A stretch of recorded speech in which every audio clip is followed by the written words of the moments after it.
equal to 0 equal to 1. If x equal to y, if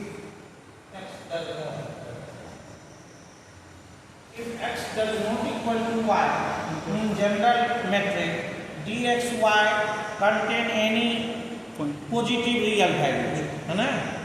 Because this is distance function, so value of this distance is not negative. Yes. So generally, if x does not equal to y, then dxy contains any positive real values. But here, dxy equal to 1 if x does not equal to y. So this is a special type of metric. Yes. So then D is a metric on M. This metric is called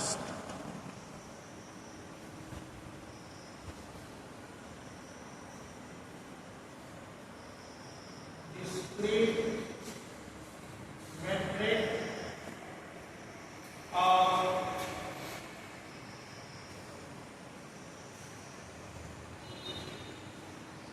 standard metric.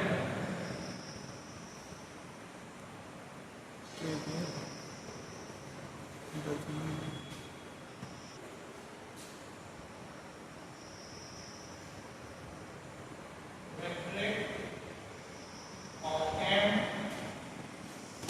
and MD is what? Metric space Yes. is 3. Metric is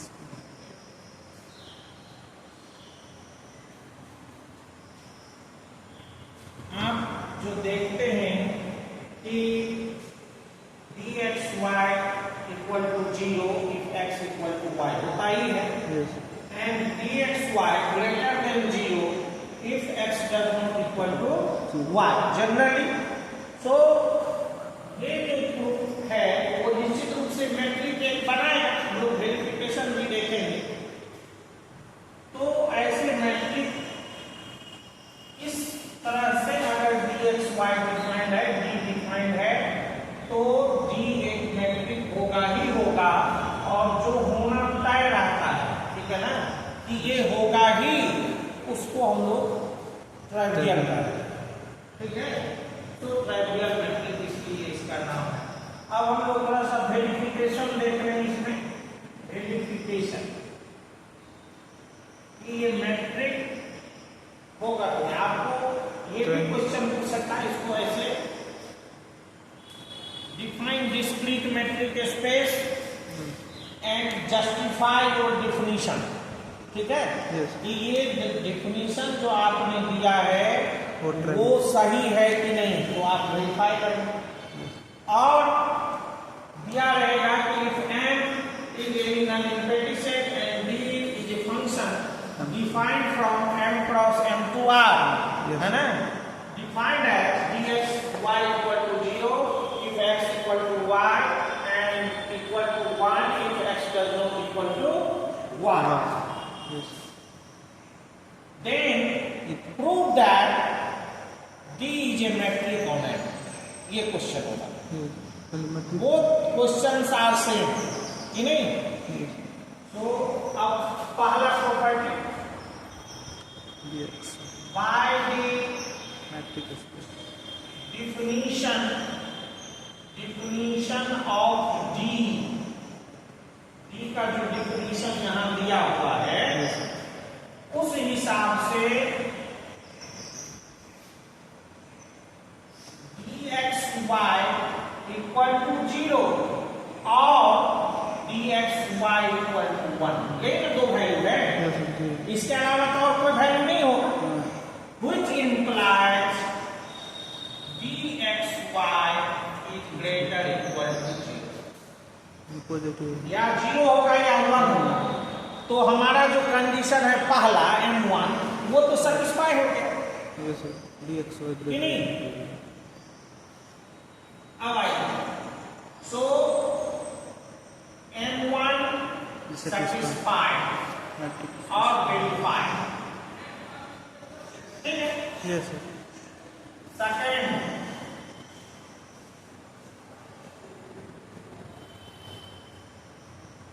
dxy equal to 0 if x equal to y.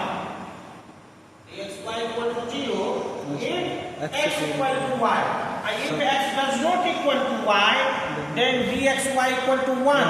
So dxy equal to 0, then x equal to y. If x equal to y, then which implies and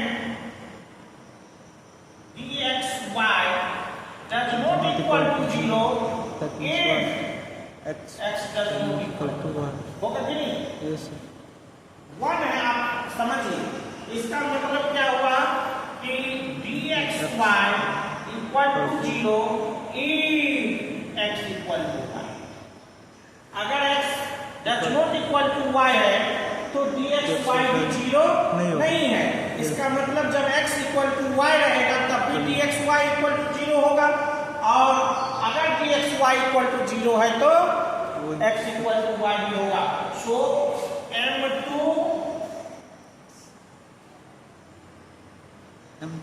satisfied.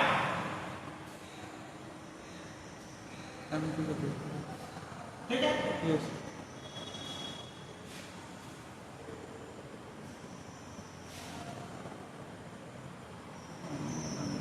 ये आपका M3 Yes, sir. M3 क्या है? Symmetry. M3 symmetric लगा। Yes. अब देखिए dxy, अब आपके पास सवाल आएगा या तो x और y सेम होगा, इक्वल होगा, या x और y डिसिमिलर होगा, है ना, अनइक्वल होगा। सो dxy आप ऐसे करिए, दो तरह के केस x और y में बनते हैं, है नहीं? सो लेट, तीसरा पॉइंट ले लीजिए, let x equal to y, then dxy equal to 0 and dyx equal to also 0। Yes. जैसे डिफिनीशन दे रहा है, यहाँ पर राम श्याम कुछ भी हो, अगर ये दोनों इक्वल है तो इसका डिस्टेंस क्या होगा? 0। X, Y. यहाँ x इक्वल टू y होगा। Yes. If also, again, let, इसको आप इक्वेशन नंबर 1 कर दीजिए। x does not equal to 1, तो dxy इक्वल टू क्या होगा? 1, and dyx इक्वल टू क्या होगा? 1 Yes, sir. होगा कि नहीं होगा? Yes, sir. हम x से y क्यों देखें? यहाँ तो कुछ भी होगा ना, ABCD भी कुछ भी हो सकता है। तो अगर वो दोनों सेम नहीं है, दोनों जो पॉइंट है वो सेम नहीं है, तो उसका वैल्यू 1 होगा। तो ये हो गया आपका इस हिसाब से dxy इक्वल टू dyx। ये इसको सकेट कर दीजिए, जब x इक्वल टू y था तब भी dxy इक्वल टू dyx, और जब x does not equal to y है तब भी dxy इक्वल टू dyx, कि नहीं? तो क्या होगा? From equation from equation 1 and 2, first and second, dxy equal to dyx. ठीक है? Therefore M3 satisfied. पॉज करो और इसका फोटो खींचो।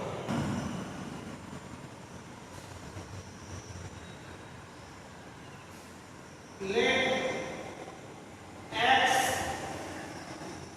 equal to 1. Yes.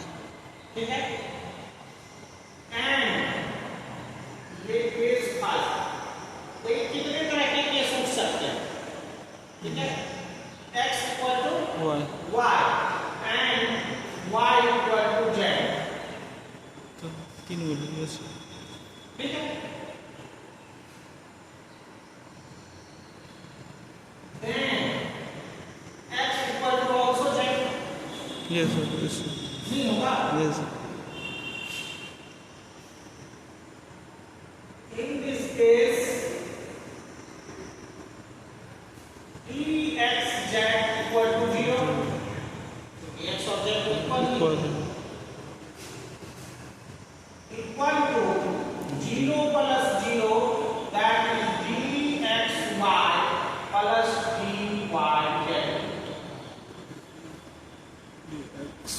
dxy का भी वैल्यू 0 और dyz का भी value 0. So dxz equal to dxy plus dyz. This is equation number 5. No doubt? No सही है ठीक है। यस अब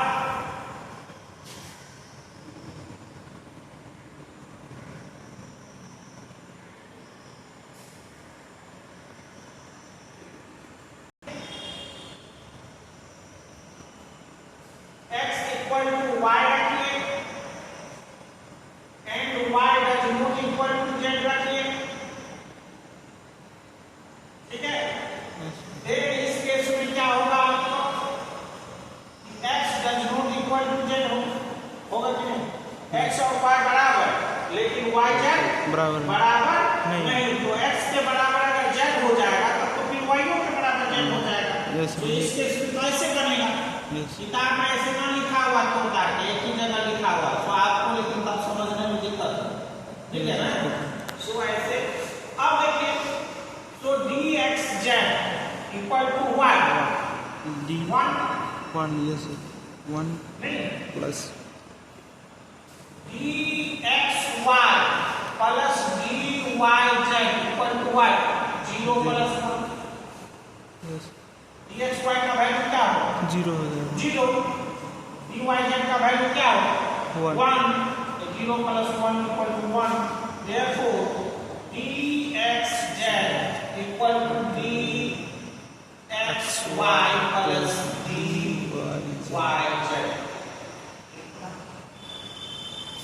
This is equation number 4. Yes कितने तरह के केस बन सकते हैं? ठीक है यस ना? यस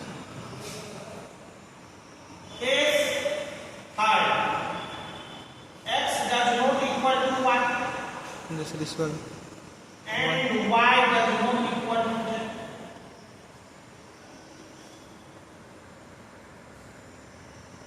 ठीक है।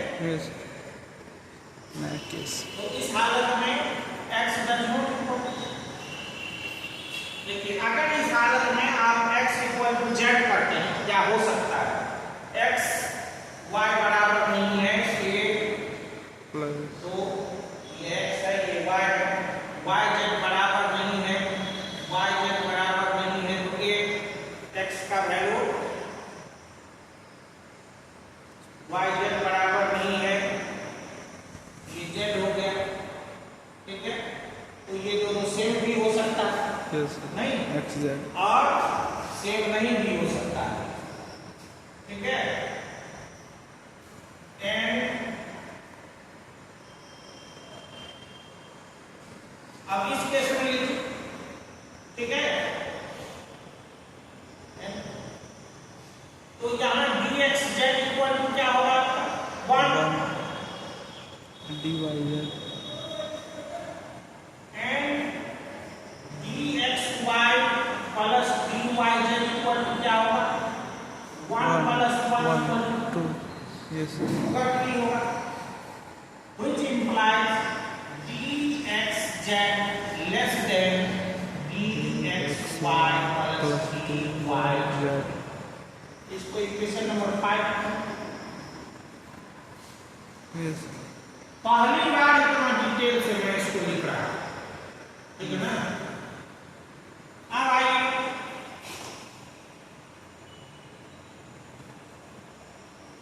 अब यहाँ आपने देखा केस 4 ले लीजिए। x does not equal to y does not equal to z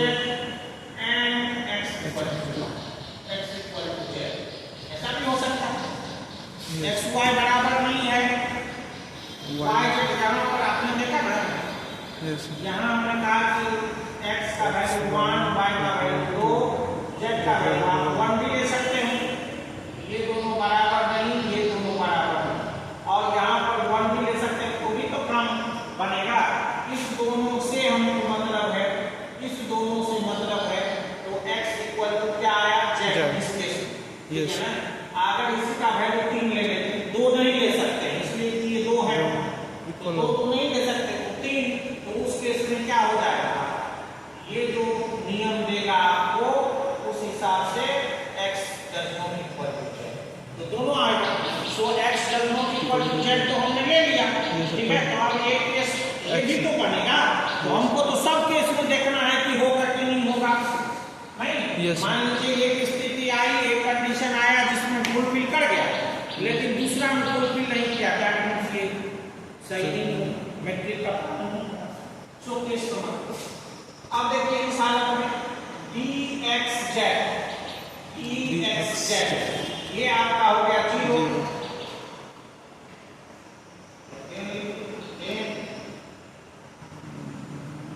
and dxy plus dyz, ये dxy बराबर नहीं है, ठीक है, तो ये हो गया 1 प्लस 1 इक्वल टू, तब भी आपका dxz लेस देन हो गया dxy प्लस dyz। अब किताब में सीधे ऐसे लिखा होगा, if x does not equal to y and y does not equal to z, then dxy plus dyz equal to either 1 or either 2, either 1, ये 1 तो ये दोनों हर समय 2 होगा, है ना, लेकिन 1 हुआ तो भी लेस देन और 0 हुआ तो भी लेस देन, सो इसको हम लोग 6 कहते हैं, ठीक है। अब कंडीशन नंबर फिर 3 देखिए, 4 देखिए, 5 देखिए, 6 देखिए, ठीक है। इसमें आपने देखा कि ये इक्वल है, ठीक है, इसमें आपने देखा कि इक्वल है, नहीं, इसमें आपने देखा कि लेस देन है, और इसमें आपने देखा कि लेस देन, ठीक है। फ्रॉम इक्वेशन 3, 4, 5 एंड 6, ठीक है। क्या हो जाएगा अगर कंबाइन करेंगे तो dxz less equal to dxy plus dyz होगा कि नहीं होगा? So what is this? Condition This for is M4. This is M4. M4. Satisfied? Yes. M4 Satisfied.